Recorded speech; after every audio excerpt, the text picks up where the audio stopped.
ভারী বৃষ্টি ও উজানের ঢলে দেশের বিভিন্ন জায়গায় বন্যা দেখা দিয়েছে। ফেনীতে প্লাবিত প্রায় ১০০ গ্রাম, বন্যা কবলিত লক্ষাধিক মানুষ। খাগড়াছড়িতে ফের বন্যায় বন্ধ রয়েছে জেলার সঙ্গে রাঙামাটির সাজেক, লংদু ও বাঘাইছড়ি সড়ক যোগাযোগ। পানির তোড়ে ডুবে গেছে আখাউড়া স্থলবন্দর। বিস্তারিত ডেস্ক রিপোর্টে।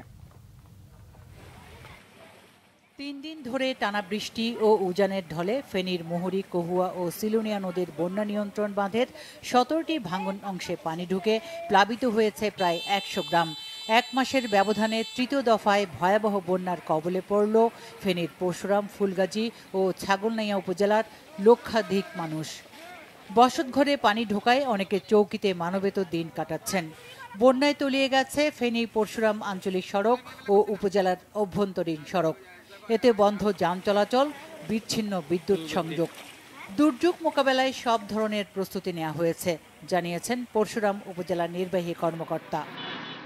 এদিকে টানা ৫ দিনের ভারী বৃষ্টি ও পাহাড়ি ঢলে সৃষ্ট বন্যায় বিপর্যস্ত খাগড়াছড়ি জেলা। সদরে কিছুটা উন্নতি হলেও দীঘিনালায় বন্যা পরিস্থিতি এখনো অপরিবর্তিত। পানিবন্দী ৫,০০০ পরিবার। জেলায় ৯৮টি আশ্রয় কেন্দ্র খুলেছে প্রশাসন। পাহাড় ধসের ঝুঁকিতে থাকা পরিবারগুলোকে নিরাপদ আশ্রয়ে নেওয়ার উদ্যোগ নেওয়া হয়েছে। কয়েকদিনের বৃষ্টি ও পাহাড়ি ঢলে চট্টগ্রামের মিরসরাই, ফটিকছড়ি, রাউজান সহ বিভিন্ন উপজেলা বন্যার পানিতে তলিয়ে গেছে। দুর্ভোগ বেড়েছে গ্রামীণ জীবনে। পানির নিচে সড়কগুলো। কৃষি বিভাগ জানায় ৬৩৭ হেক্টর জমির রোপা আউশ পানির নিচে। ত্রিপুরায় গোমতী নদীর উৎপত্তি স্থলে ভারী বৃষ্টিপাত হওয়ায় কুমিল্লায় গোমতী নদীর পানি বেড়ে এখন বিপদসীমায়।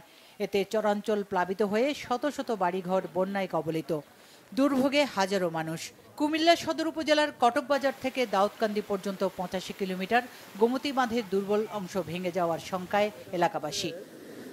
এদিকে মঙ্গলবার রাত থেকে ভারী বৃষ্টি ও পাহাড়ি ঢলে ব্রাহ্মণবাড়িয়ার আখাউড়া স্থলবন্দর সহ আশপাশের অন্তত ১০টি গ্রাম বন্যা কবলিত।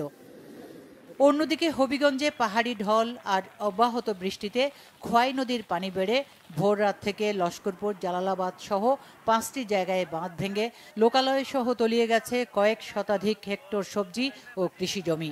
এছাড়া শহরের আশপাশের নিম্নাঞ্চলের বাসাবাড়িতে পানি প্রবেশ করেছে। Bangla vision news desk.